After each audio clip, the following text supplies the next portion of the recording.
Good morning, everyone. We will go ahead and get started. A copy of the Open Meetings Act is located outside as well as on our website.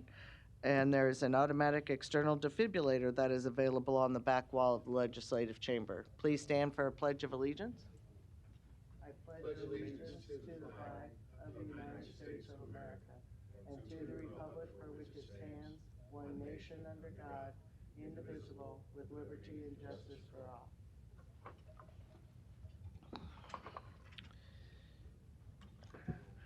And if we could just take a moment, Commissioner Morgan and I have been talking the last couple of weeks about what is going on in this world, specifically over in Ukraine.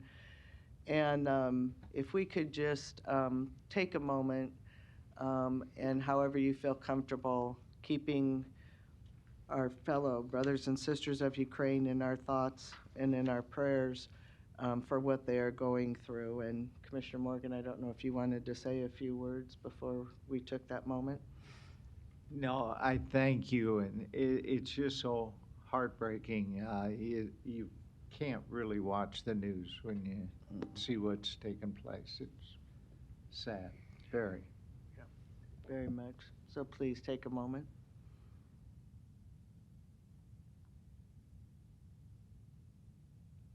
Thank you.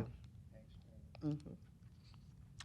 And with that, I am going to open up our Board of Commissioners meeting first and take one item due to scheduling request, and then we'll go back to our regular schedule. So could we have a roll call for Board of Commissioners? It's Commissioner Boyle. Here.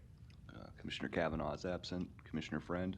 Here. Commissioner Garcia. Here. Commissioner Morgan. Here. Commissioner Rogers. Here. Madam Chair. Present. On the Board of Commissioners meeting, if you will go to the Human Resources Committee agenda, and G3 is the item we will be taking up.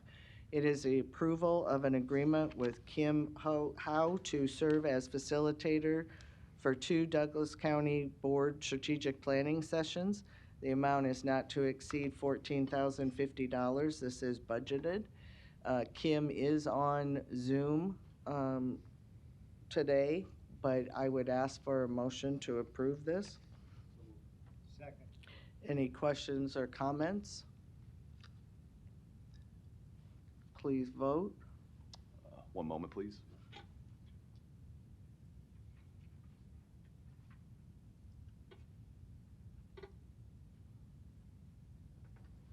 Okay, thank you.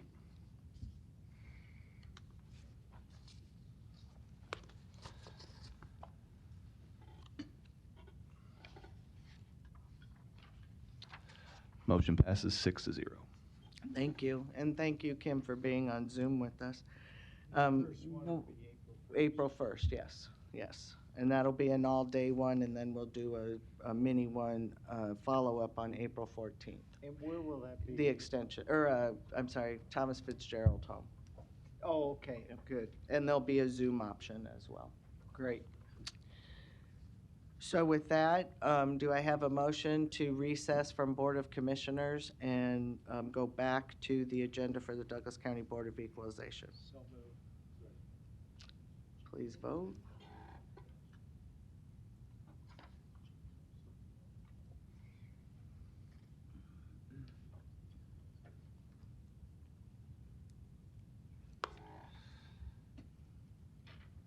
Motion passes 6-0. We will move to the agenda for the Douglas County Board of Equalization. Roll call, please. Commissioner Boyle. Here. Commissioner Kavanaugh is absent. Commissioner Friend. Here. Commissioner Garcia. Here. Commissioner Morgan. Here. Commissioner Rogers. Here. Madam Chair. Present.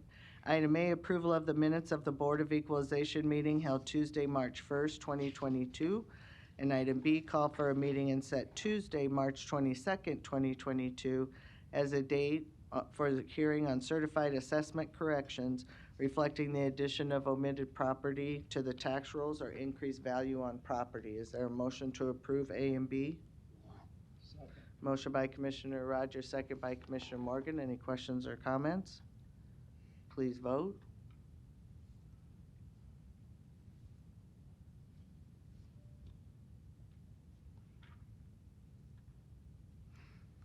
Motion passes 6-0. Citizen comments. Is there anyone in the chamber or on Zoom wishing to speak to the Board of Equalization about an item not on the agenda? Seeing none, we will move to resolutions. And I do have a question, though. Resolutions are D through H. Is there a motion to approve? Second. Motion by Commissioner Rogers, second by Commissioner Friend. And Mr. Goodwillie, I know that there was some issue with item D having either not all or different than what the resolution said. Has that been corrected? Commissioner, Mike Goodwillie, Douglas County Assessor, Register of Deeds Office. Yeah, we had a longer list that we meant to send. There was some kind of a clerical list, and so the only things that Sharon got, I think, were what's on the list for Okay. today. So the others will come up at a future meeting. Thank There you. isn't any kind of an imminent deadline for any of them. So, yeah, we It's okay. just caught the error yesterday, and it seemed like it was too late to fix it for today, so we'll just send the others up. Okay, perfect. So with that, does that motion for the resolutions approval include adjournment? All right. Any questions or comments? Please vote.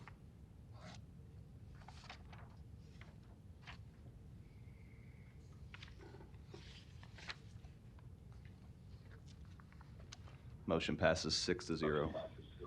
We will now move to the agenda for the Douglas County Board of Corrections, and those on Zoom, if you could please mute. Roll call. Commissioner Boyle. Commissioner Kavanaugh is absent. Commissioner Friend. Here. Commissioner Garcia. Commissioner Morgan. Here. Commissioner Rogers. Madam Chair. Present. Item 1, approval of the minutes of Board of Corrections meeting held Tuesday, February 8th, 2022. Is there a motion to approve? Second. Motion by Commissioner Rogers, second by Commissioner Morgan. Any questions or comments? Please vote.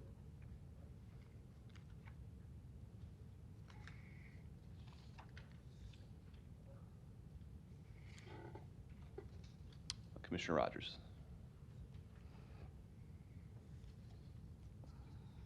Motion passes 6-0. Next are citizen comments. Is there anyone in the chamber or on Zoom wishing to speak to the Board of Corrections about an item not on the agenda? Seeing none, we will move to the report from our Director of Corrections, our Deputy Director, Amber. Good morning. Good morning, Commissioners. Amber Redmond, Deputy Director of Corrections. Unfortunately, Director Myers is out with an illness today, so I'll be filling in for today's board report. We have completed the 8th month of our fiscal year, and we do remain under budget. We still did have a high amount of overtime costs during the month of February. You'll notice that there's a kind of a disclaimer on there that we may end up changing this number a bit. For anybody who is unaware, Kronos, which is the company that manages our telestaff scheduling software, had a major cybersecurity attack that took our product offline for a little over a month, I believe. So now that that's coming back and we're repopulating it with all of our data, we may see a slight change in that number. But it is still elevated, mostly because during the month of February, we were still rebounding from that high number of staff COVID positives that we experienced during January. Director Myers reported last month that we had over 90 people infected during the month of January all at one time. So as you can imagine, some of those quarantine periods moved into the month of February, and we were still kind of rebounding from that. We did declare ourselves officially COVID-free on February 25th when we were able to kind of clear our last inmate housing unit from quarantine. So with that said, we do feel that we're in a good position to make some changes towards normalcy. You'll see it noted here that for the first time in nearly 2 years, we will be reinstating our community service projects that we have historically supported. We will once again be supporting several nonprofit agencies representing a variety of worthy causes, from food banks to neighborhood cleanups to housing and events for youth. So that's a really exciting change as we start to move towards more normalcy within the facility. There's no significant changes to report with the 24/7 program.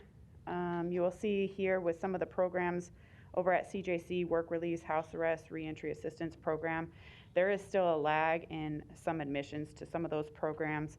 Again, that's kind of a result of us clearing our housing units from COVID quarantine. The CJC cleared quicker than some of the housing units within the main facility, but obviously that's where the inmates transfer from, so we needed some of those units to clear to work up our number of admissions into the criminal justice programs. Under the reentry services and therapeutic communities section, you'll find that there was a significant increase in the number of individuals admitted to therapeutic community units. Last month we reported there were 72 individuals admitted, and for the month of February there were 123 individuals admitted into those communities. Again, kind of another sign that we've made it through that COVID surge. We did graduate 4 individuals achieving their GED, including 2 of those housed in maximum security. And in this area as well, we did resume in-person programming, again, as we kind of cleared some of those units from the required quarantine periods. We're moving out of virtual programming and back to in-person programming, so that's a good shift for us. Moving on to the personnel enclosure, we did conduct a new hire graduation just on Friday, and that was actually our first in-person new hire graduation in 2 years as well. So friends and family were able to be present for that. So we will begin sending you all invitations for graduation as well as we kind of resume in-person new hire graduation. 10 new correctional officers graduated from the academy on March 4th. We did promote 6 officers from CO1 to CO2 during the month of February, and we were able to promote a sergeant. So congratulations to Officer Jesse Gertis, who was promoted to sergeant during the month of February. We are finalizing our next new hire class. That's scheduled to begin on March 21st, just later this month. The update I received yesterday was that we have 14 people slotted for the next new hire class. So hopefully that number will stay as we inch closer to that start date.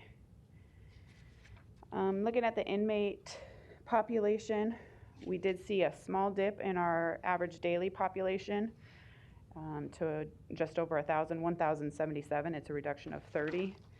I was watching that low number. We had a low of 1,019 during the month of February, and I was really hoping to see that dip below 1,000. We haven't seen that in years, but we didn't quite get there.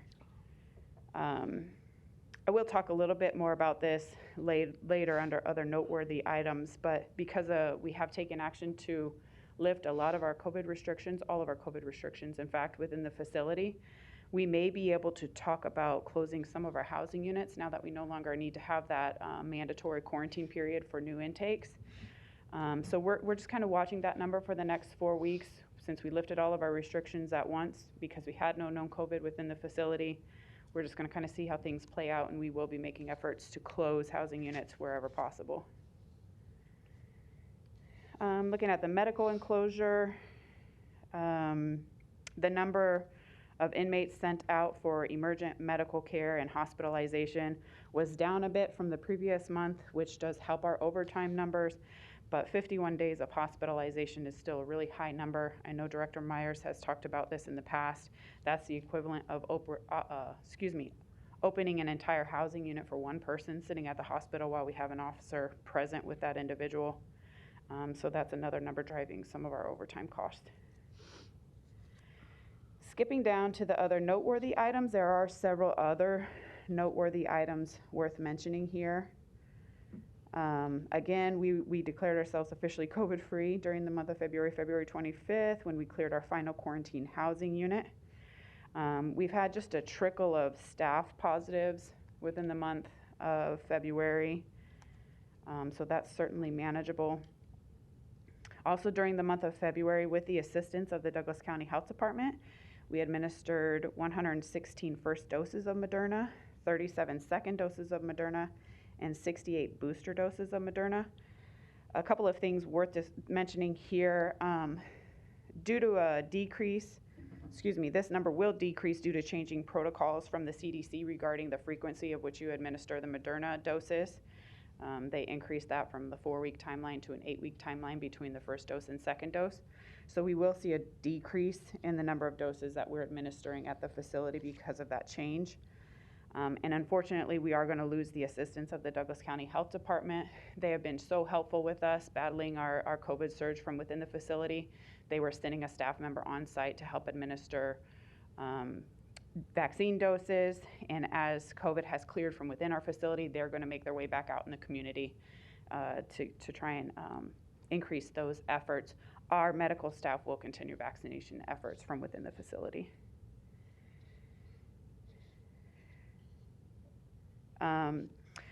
Director Myers submitted a plan to the Douglas County Health Department to manage COVID risk levels on an ongoing basis moving forward at the end of the month. The plan was comprised of what we have defined as green status, yellow status, red status, basically a system in place for monitoring COVID from within the facility.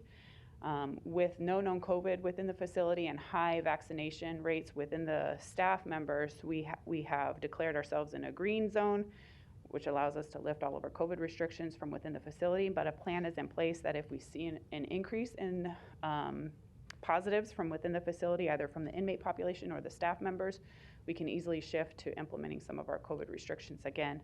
So this is a plan in place, again, working in conjunction with the health department on how to manage life and with COVID moving forward from within the facility. We are making progress on our body-worn camera project. We hope that will be implemented sometime around April 1st. And the last bullet point there is a nice summary for you guys to breathe through when you have a moment of other significant ongoing projects that will certainly keep us busy for the next several months. Okay. Any questions? Thank you, Amber. No questions. Again, I think it's a great news that we're able to get back to normalcy, if you will.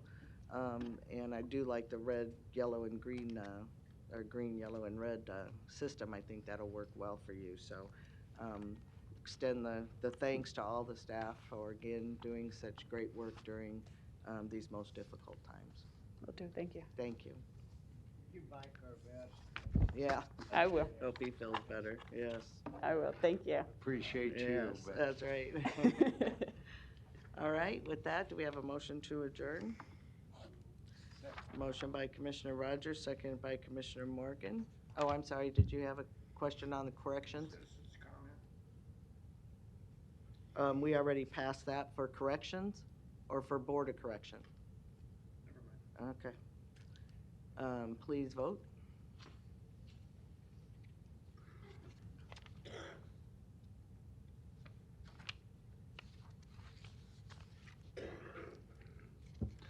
Motion passes 7-0. Now we'll have a motion to reconvene the Douglas County Board of Commissioners. Is there a motion? Second. Please vote. One moment, please.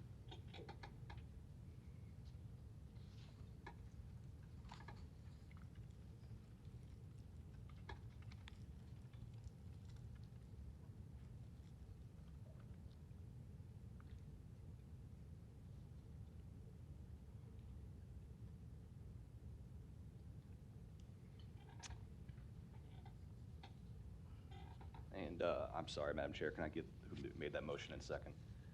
Chris Rogers and PJ Morgan. Thank seconded. Thank you. Okay, thanks.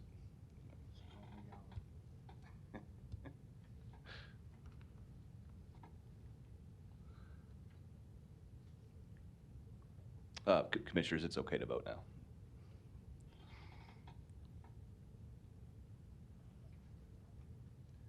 Thank you for your patience with me. Motion passes 7-0. And now could we just do another roll Yes. call for the record? Commissioner Boyle. Here. Commissioner Kavanaugh. Here. Commissioner Friend. Here. Commissioner Garcia. Here. Commissioner Morgan. Here. Commissioner Rogers. Madam Chair. Present. Item A, approval of the minutes of the Board of Commissioners meeting held Tuesday, March 1st, 2022. And item B, approval of claims submitted for payment processed through Tuesday, March 15th, 2022. Is there a motion to approve A and B? Second. Motion by Commissioner Rogers, second by Commissioner Friend. Any questions or comments? Please vote.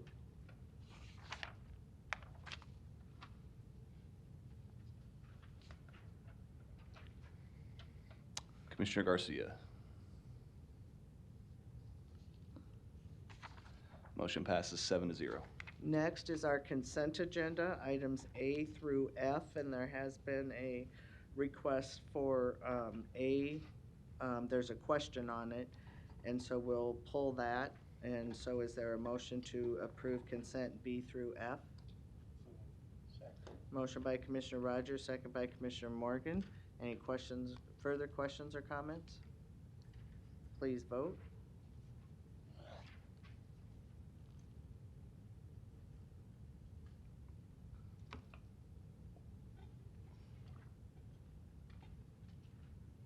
Motion passes 7-0.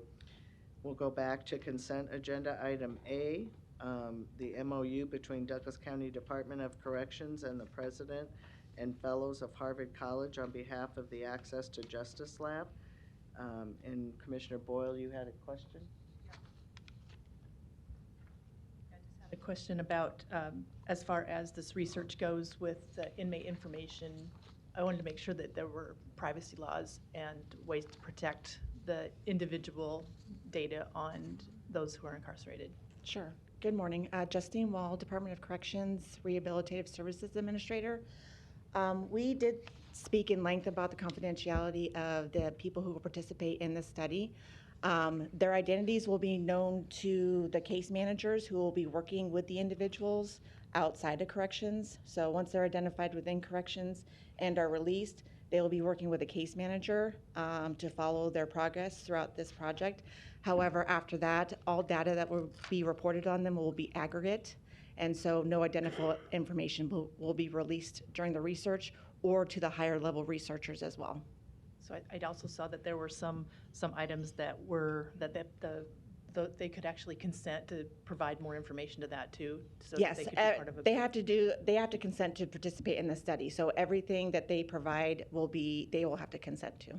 Okay, so as soon as they walk in the door, they're informed they could be, their information, the data on them could be collected to be a part of a study? Yeah, so the information that will be provided to them will be unidentifiable information like bonds and stuff like that. And then once the researcher identifies that this could be a good candidate, then they will approach that individual. And at that time, they will be asked if they would like to participate in the study or Got not. it. Okay, that helps a lot. Great, Okay. that's all I wanted. All right, great. Thank you. Is there any more questions? No? Okay, great, thank you. Justine. Is there a motion to approve item A? Second. Motion by Commissioner Rogers, second by Commissioner Morgan. Please vote.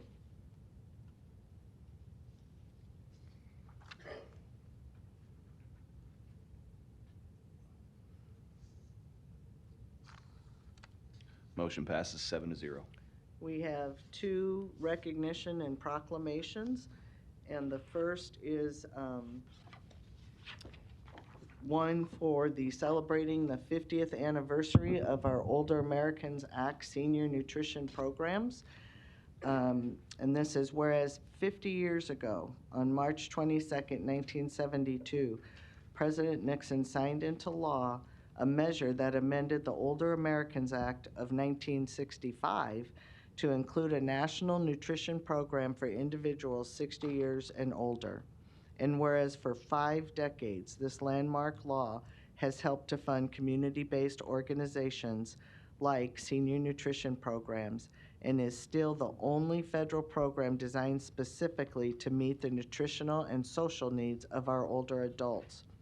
And whereas this year, senior nutrition programs from across the country are joining together for the March for Meals awareness campaign to celebrate 50 years of success and to garner the support needed to ensure these critical programs can continue and address the food insecurity and malnutrition, combat social isolation, enable independence, and improve health for years to come. And whereas the senior nutrition programs, both congregate and home delivered, in Cass, Dodge, Douglas, Sarpy, and Washington counties, have served our communities admirably for 50 years in Nebraska. And whereas the volunteers for the senior nutrition programs are the backbone of these programs and not only deliver nutritious meals to our seniors and individuals with disabilities who are at a higher risk of hunger and isolation, but also provide caring concern and attention to individuals' welfare. And whereas the programs provide nutritious meals that help maintain seniors' health and independence, thereby helping to prevent unnecessary falls, hospitalizations, and or premature institutionalization. And whereas these regional programs also provide a powerful opportunity for social connection for millions of seniors to help combat the negative health effects and economic consequences of loneliness and isolation. And whereas senior nutrition programs in Cass, Dodge, Douglas, Sarpy, and Washington counties deserve recognition for the heroic contributions and essential services they provide amid the COVID-19 pandemic, and will continue to provide to our local communities long after the pandemic is over. And whereas the senior population is increasing substantially, and action is needed to now support local nutrition programs through federal, state, and local funding, volunteering, donations, and raising awareness to ensure that these vital services can continue to be delivered for another 50 years.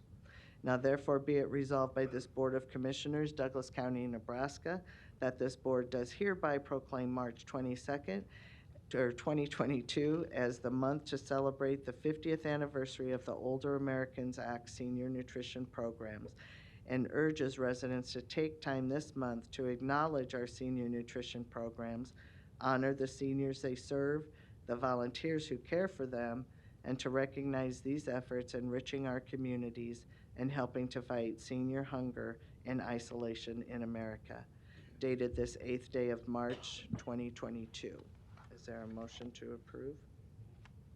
Second. Motion by Commissioner Rogers, second by Commissioner Boyle.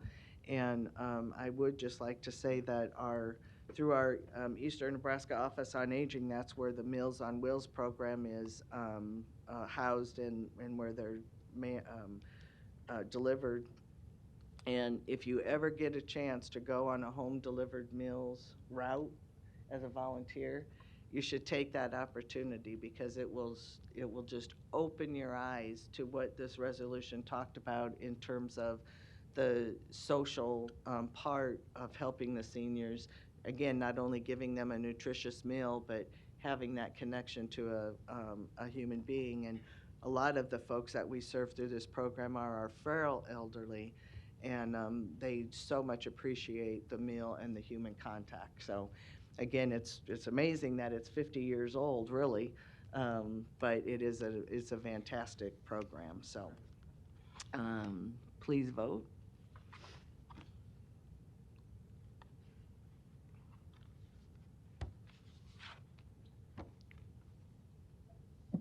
Motion passes 7-0. In our next resolution, recognizing March as Women's History Month in Douglas County, Nebraska, and Commissioner Boyle. Did I'll just you read read that? Yeah, no, I've got it Oh, here. okay. Thanks. Yeah, so whereas Women's History Month is a celebration of women's contributions to history, culture, and society, and has been observed annually in the month of March in the United States since 1987, and whereas women of every race, class, and ethnic background have made historic contributions to the growth and strength of the United States of America in countless recorded and unrecorded ways, and whereas women have played and continue to play critical economic, cultural, and social roles in every sphere of the life of the nation by constituting a significant portion of the labor force working inside and outside of the home, and whereas the National Women's History Alliance, which was instrumental in establishing the celebratory month, selects and publishes the theme each year, and whereas the 2022 Women's History theme, Providing Healing, Promoting Hope, is both a tribute to the ceaseless work of caregivers and frontline workers during this ongoing pandemic, and also as a recognition of the thousands of ways that women of all cultures have provided both healing and hope throughout history. And whereas this year in particular, we are reminded of the importance of healers and caregivers who are helping to promote and sustain hope for the future. These are the women who, as counselors and clerics, artists and teachers, doctors and nurses, mothers and grandmothers, listen, ease suffering, restore dignity, and make decisions for our general as well as our personal welfare. And whereas despite these contributions, the role of American women in history has been consistently overlooked and undervalued in the literature, teaching, and study of American history. And whereas women have played a unique role throughout the history of the nation by providing the majority of the volunteer labor force and establishing early charitable and philanthropic and cultural institutions in our nation. Women have also served our country courageously and in the military. And whereas today, March 8th, 2022, is International Women's Day, a global day celebrating the social, economic, cultural, and political achievements of women. The day also marks a call to action for the accelerating women's equality. Now therefore be it resolved by this Board of County Commissioners, Douglas County, Nebraska, that this board hereby recognizes March as Women's History Month and continues to honor the many incredible achievements of women in Douglas County, Nebraska, and throughout the nation, dated this 8th day of March, 2022. Is there a motion to approve? So moved. Motion by Commissioner Boyle, seconded by Commissioner Morgan. I would just also say that we are working on doing a panel towards the end of the month for Women's History Month, and we'll have speakers and again talking about the healing and the promoting of self and raising women up. That will be kind of the theme and the message that Commissioner Boyle and I would like for the panelists to display during their presentations. And so when we get more information about that, we'll bring it back, but just so you know, that is in the works. So with that, please vote.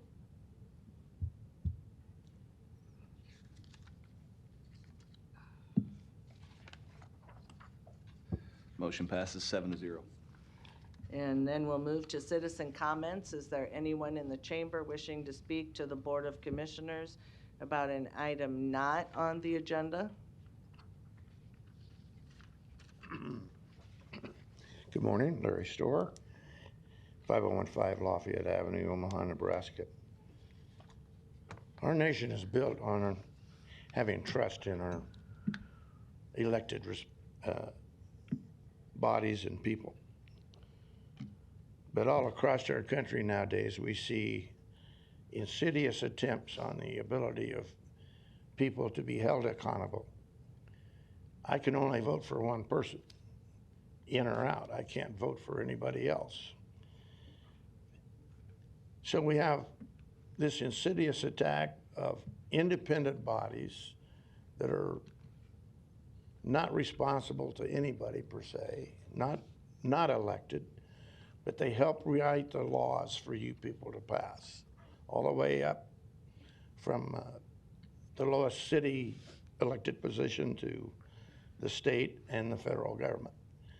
But we, the people, it's our Constitution, and it is supreme.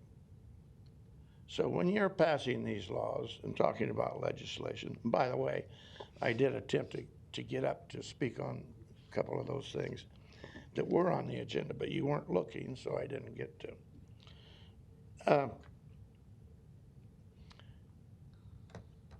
One of the ways that this insidious attack is for the bodies to decide, well, we'll give you 5 minutes or less, or we'll limit it to an hour regardless of how many people are in the room wanting to speak. An example of the insidious of that is last night at the public school board. Only 5 people. Maybe they get 5, maybe they don't, because they like to flick the switch off with the microphone sometimes. But they say, right, the words matter. They say, we'll give you a whole hour, no matter how many people are in the room. That's not really being able to address your elected bodies. And I think that is against the Open Meetings Act. But we continue to ask for discussions on that and never get that. I would like to see the Douglas County Attorney and the Secretary of State, Attorney General, come down here and have a debate with our elected bodies about the actual intent of the Open Meetings Act. Just real quickly, these are not my words. This is from various magazines. America has no helper. The agenda to erase America. A nation destroying the presidency and admitting election conspiracy. These are all topics that we should be able to talk about with you people, but we have no input. You need to go back to getting the input from your citizens, particularly when I can only talk with one person. You really don't want everybody coming down to all 7 of your offices to talk individually with you, not at the microphone. I think you need to hear them as a general body of people that elected you. Thank you. Thank you. Anyone else wishing to speak to the board about an agenda item not on the agenda, or an item not on the agenda? Good morning. Morning. Can I have the overhead also? My name is Linda Davis, 10215 West Center Road, Omaha. I have been here 3 times in the last couple weeks. This is regarding upcoming sentencing for Paul Bellinger, who I have lived with for 12 years, regarding a citation for safety for some structures that we have in front of our house. Also, the other one is for water collection. We plant, you would not believe how many buckets in the back of vegetables that I give to the neighbors, or I sell at a farmer's market, or we go down to a nursing home. So the city is saying we do not have the right to have a structure to collect water. Well, we have a letter from Department of Natural Resources from the state who disagrees with that. The other structure is also a protection in front of our yard for the semis that, well, this morning at 6:30 we were woke up. Was anybody else woke up out of bed from a semi that shook their house? I'm serious. When you hear that hit a bump in front of our house, which has been repaired several times, it sounds like a minor earthquake several times a day, because these semis are going down between 96 and 108th is all residential on both sides of the road. It's 40 miles an hour. Does anybody travel 40 miles an hour? No, not even the semis, who, can end up in someone's yard, like many cars have. Every week we have an accident that ends up in somebody's yard. There are kids that walk home from Oakdale that can be hit every single day. So the city wanted us to do a permit. Well, we submitted 2 permits, and they wouldn't even accept them. So hence now, yesterday on the news, there was a piece on 72nd and the Benson area, and how traffic is diverted because of a water main break that is not repaired. So somebody on there said, we have semis going through, we have cars going through our yard. This isn't right. Somebody should do something. So that was KETV. I thought, good luck there. On the Nextdoor app, I see people complain, 156 in queue. Somebody put, something needs to be done. Some truck almost hit my kid walking to school. I thought, so I commented, or somebody said, well, call the mayor's office, call your city. Whatever. I said, good luck. Nobody seems to care about the safety of the people who live along the street. They only care about the things traveling on the street, not the people who live there and have lived there for years and paid taxes. We have this morning, so we called 911. Oh, call the mayor. It's just, I've talked to my commissioner, I've talked to our city people. We now have Brinker Harding. Don Rowe passed on his district to Brinker Harding. I'm going to approach him when I'm done here. March 17th, 9 days from now, Paul has a sentencing date for guilty of 2 city code violations for trying to protect his property. 1 They minute. want us to tear it down. This is his, oh, how do you do this? Sorry. His court date. It's March 17th, 10:30. Oh, sorry. Courtroom 330. I'm going to give Dan a copy of this. He can certainly give it to our Commissioner Kavanaugh. It has our attorney's name, number, my phone number.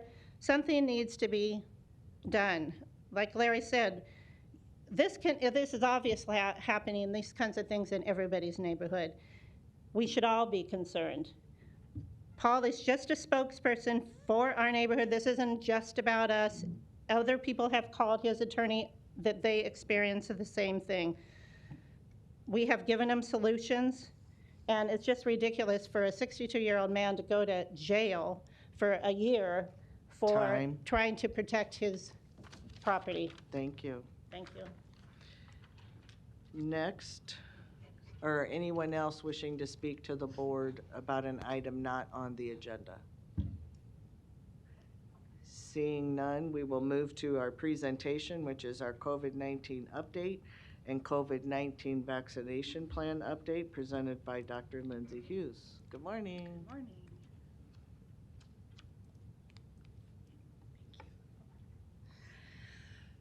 Good morning, Commissioners.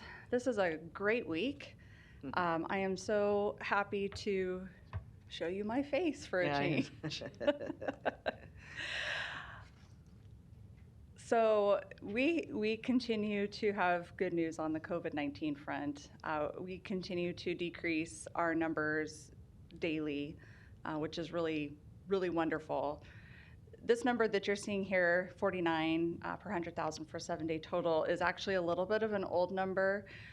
We're having some issues with our data mart, and so you're going to probably see a little bit of fluctuation here. But today, today's number is actually a bit lower than this. So we are finally into the moderate category of transmission for COVID-19. It's just not reflected here just yet. So on our transmission tracker here, because we're having our data issues, this just hasn't been updated yet. So that'll be coming.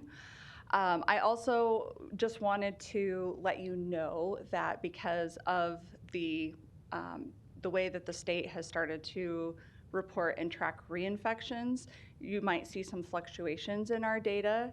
However, if we look at the whole picture, you're going to continue to see that we're decreasing our rates, which is just wonderful news. So I wanted to warn you, if you see these numbers kind of jump and go down and things like that, for a couple days anyway, it's likely because we're trying to incorporate those that new reinfection data. All right, test positivity also continues to decrease. And currently we are sitting at 5.6. So that is definitely getting very close to where we like to be. So that is also contributing to our status with our current transmission in the community. Hospitalizations are also moving in the right direction. So you can see here, we continue to hover in the 80s for capacity. I think I've talked a couple times about the reasons behind that. I can tell you that the actual number of COVID patients that are being admitted continue to go down, which is on the left side, the blue line on the left side. So you can actually see that those COVID patient counts continue to significantly decrease. And this is the ventilator usage right now. I think the lowest dot we have is 10. But as of last night, there were only 6 COVID patients on ventilators in our metro. So that is absolutely fantastic news. We do continue to add deaths each week. We had a handful that came in over the past week, and we're currently up to 1,084 deaths here in Douglas County. Our breakthrough infections are essentially where they were a week ago, 9.4%. This hasn't this particular metric hasn't been updated for a few days due to, again, all of the data issues that we're trying to work out at the moment. However, we know that this is something that, as our cases continue to go down, hopefully this is going to also stabilize for us.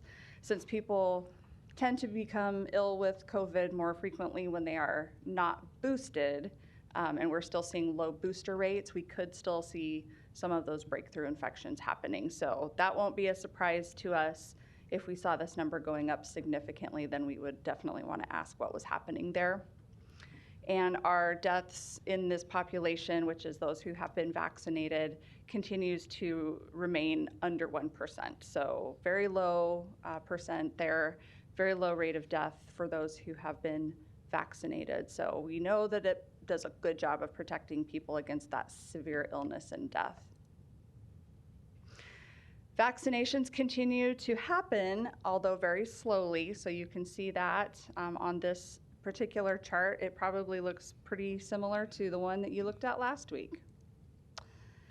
We are currently at 70.4% of all of our residents having at least one dose, and 80.4% of our over 12 population having one dose. So lots of people have at least started their series, and we want to see them continue that. So for the full series, and this is just having basically those initial 2 shots, if it's Pfizer or Moderna, or just that 1 shot for the J&J vaccine, 76.6% of our over 12s, 71.9% of our eligible population, which is anyone over 5, and then 66.6% of all of our Douglas County residents have been fully vaccinated. So that continues to go up, albeit slowly, and we continue to offer vaccinations out in the public. 47.6% have been boosted or had that 3rd dose, which is a little bit increased. So we are seeing people who are coming in to get those boosters, and we definitely encourage that to continue to happen. We've been asked a lot of questions about whether boosters are something we are going to need annually, and that's something that we just can't answer yet. I think that the overall feeling is that that's something that we may be offering annually for people, but that's not something official that's been rolled out from ACIP or anything like that. So we'll certainly keep you updated in the weeks and the months to come on any developments around that. I feel like that might have been my fastest update ever. However, I think that's all I have. We do continue to have free home kits that are out in the community for pickup at the libraries and through various other channels. And we do have a number left in our warehouse, so we are going to continue to get those tests out to the public as needed. So with that, I am ready for any questions you have. All right, thank you. And it is nice to see your smile. Commissioner Boyle?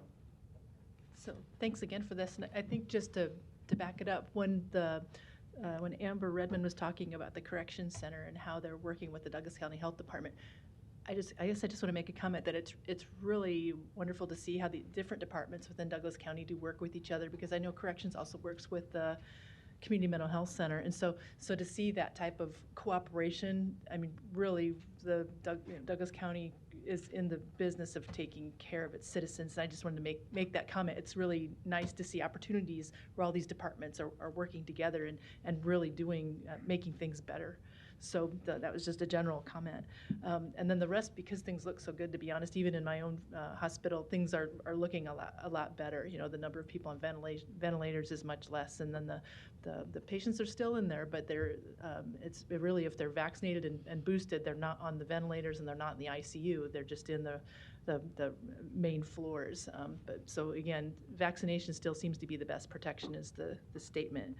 And really, next question I have is just about crystal ball items again. So as far as new variants go, is there do you know if the COVID tests actually are picking up some of these new variants, or do you think there are variants down here that I know they're out there, that our COVID testing results are less or looking better because they're just not able to detect them? So the tests that we do, if you have COVID-19 of any strain, it's going to be able to tell you with some certainty whether it's positive or negative. So the tests detect basically whether that is there or not. The variant part really comes down to a process that's done at the Nebraska Public Health Lab or other public health or specialty labs where they're able to actually kind of break that down further and look at the fingerprint of whichever positive virus they have. So it takes a little extra legwork to actually identify a variant. If you go get a PCR test, for example, you'll get a positive or a negative test. It's not going to tell you what variant you're sick with. That's something that has to be done at a lab that is specialized and can do that. Nebraska Public Health Lab does have that capacity, but we only subtype a small number of our total positive cases. So basically what happens is we watch what's happening everywhere else in the world, and then we look, to see, are we seeing similar things here? We also work with other health departments and others in the community to find out, well, those who are sick, are they exhibiting maybe different symptoms, or does the transmission period seem shorter? Is there something different that would alert us to maybe a different kind of variant being the cause of illness? And so the Nebraska Public Health Lab is able to kind of break down and detect what variants those might be. So if it was something completely new, they would see, gosh, this is one that's completely new that we've never seen before, or it'll fall into one of those categories that we already have for Alpha, Delta, Omicron, all of those different ones.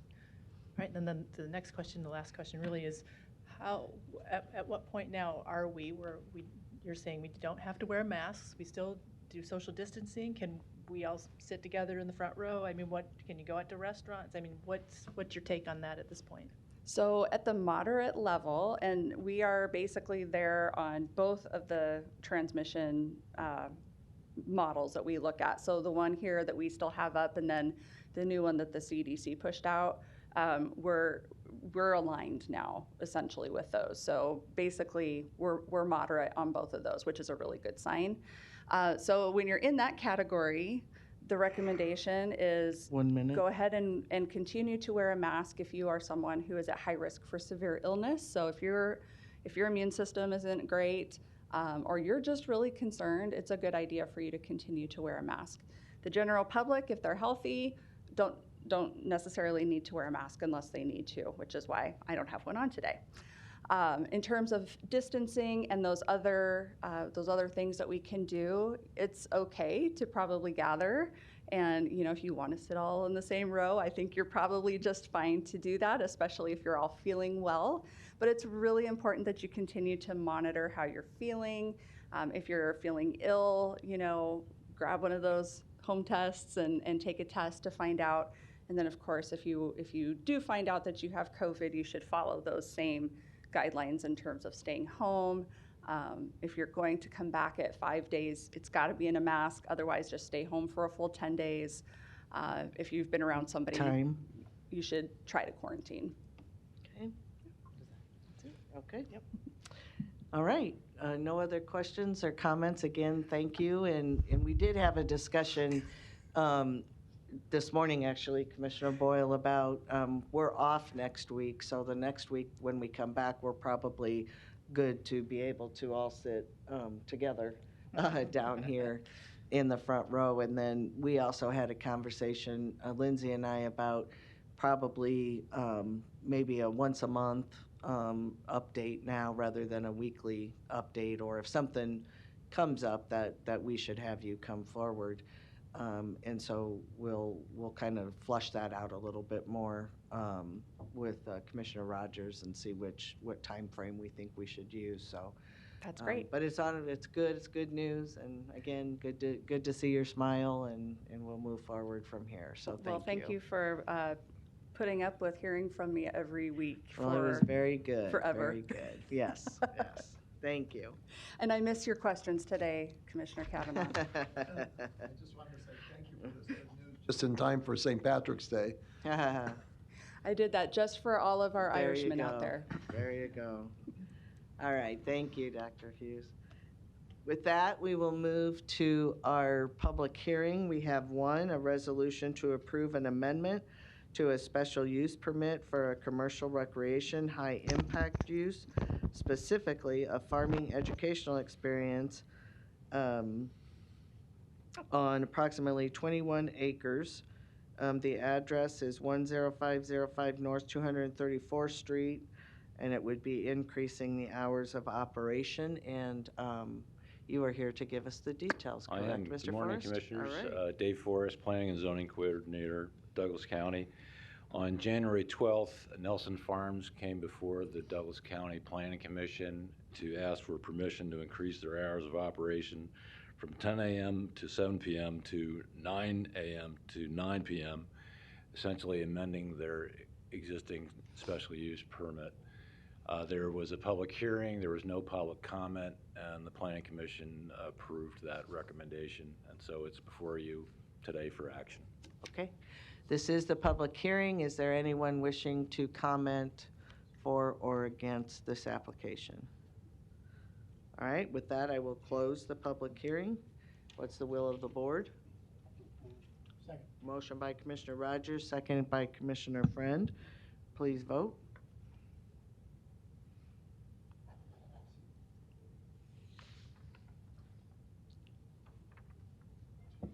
Motion passes 7-0. Next, we'll move to committees. The Budget Committee, Finance Committee, the budget report as presented, unless Commissioner Morgan or Friend have anything they want to say. No, I just maybe comment for a moment. I haven't recently said it, but I want to thank Joe Lorenz, our finance director, for over 11 years for the excellent work that he does. I know Mike Friend and I have been talking to him every week, and sometimes on the phone or in person. And we do have some real challenges, but it's great to have somebody like Joe to give us very transparent, candid information. So we thank you for your service, Joe. Thank you, Commissioner Morgan. With that, we will move down to Human Resources, the weekly personnel report from Civil Service as presented. The legislative update, this is the final week for committee hearings. Bill, you can read the report, but the bill LB 1223, which we took a position on supporting, was heard in the Judiciary Committee on March 3rd. And this is regards to the payment by the state for the holding of certain incarcerated folks. And proponents, Commissioner Deb Shore from Lancaster testified and noted our support of LB 1223. There were other organizations that spoke in support of it. About 5 of them, and then of course the only sole opponent was the Department of Health and Human Services. And so the issue was heard favorably by the committee, and there could be a chance that this does advance this session, so we look forward to that. But with that, again, with the committee hearings being over the final week this week, they'll start a full floor debate. And we will keep you posted if anything comes up. Commissioner Boyle? This isn't related to that so much, but just to remind folks that there's a community services meeting at 2 p.m. today. Okay. Any other questions or comments on legislative items?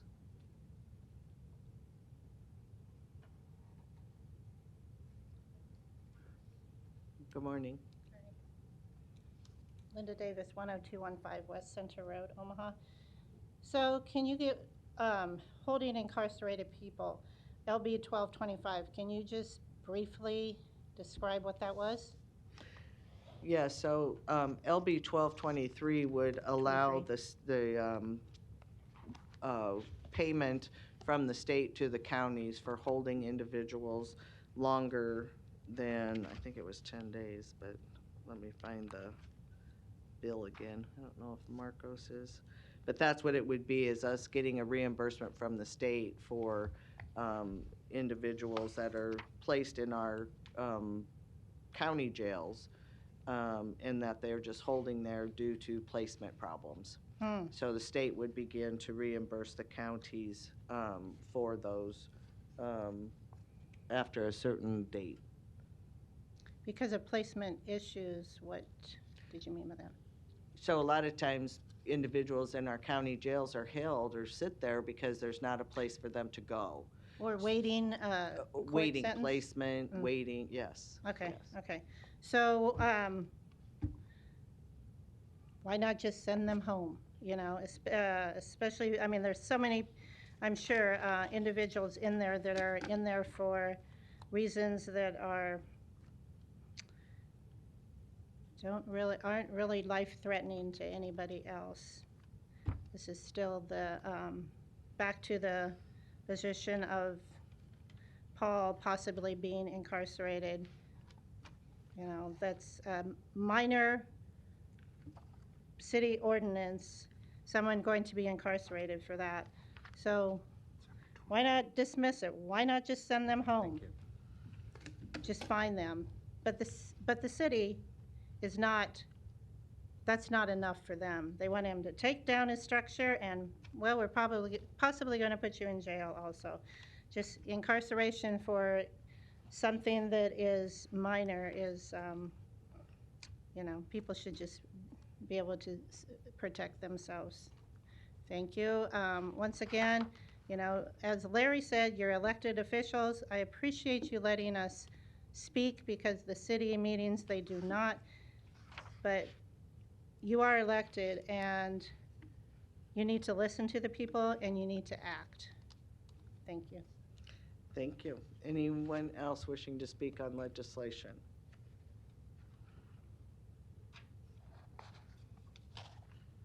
Larry Storer, 5015 Lafayette Avenue, Omaha, 68132. I assume we're on legislative issues. Correct. I stepped out of the room, so anyhow, down at the State House, we have a lot of things going on in regards to the election.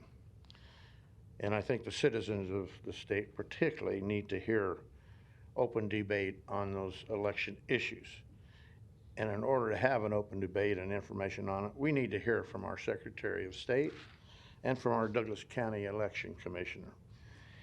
The reason I say that is I've been to 3 different meetings where a lot of very well informed and educated and technically inclined people have made presentations that prove there were some extreme irregularities across the nation, particularly in 5 or 7 states that are keyed in on irregularities at the very minimum. Because of the type of voting machine hardware and software and counting procedures. This needs to be discussed with the citizens because we are the electors. Our state constitution says that. Moving on to another topic. This lady that just spoke, you know, there are some extreme disparities between what goes on in that case and what we have on the agenda earlier today.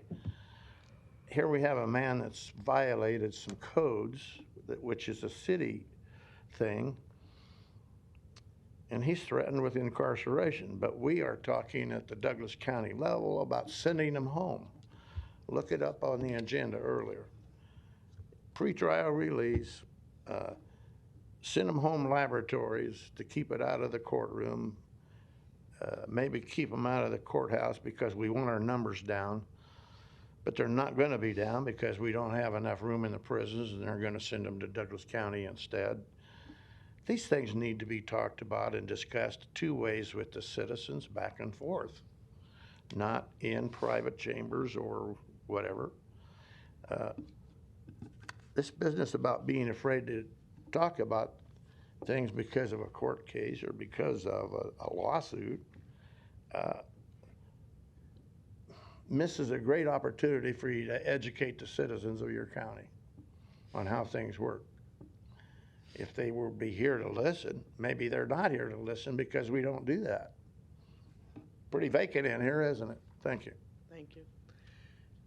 With that, there are no other legislative items. We do have need for an executive session for labor negotiations. Is there a motion to go into executive session? Motion by Commissioner Rogers, second by Commissioner Friend. Please vote.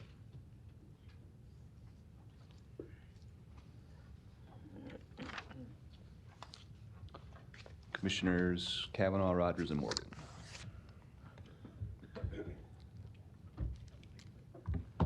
Motion passes 7-0.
Sounds. Mike goes out for surgery.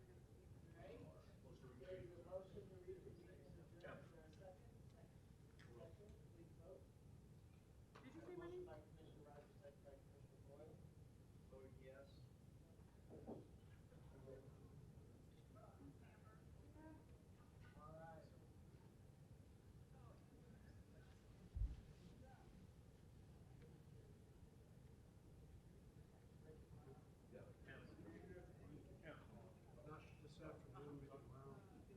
Fly you down, we'll get together. Probably later in the week. I'll let you know.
Motion passes 7-0. We are adjourned at 10:22 a.m.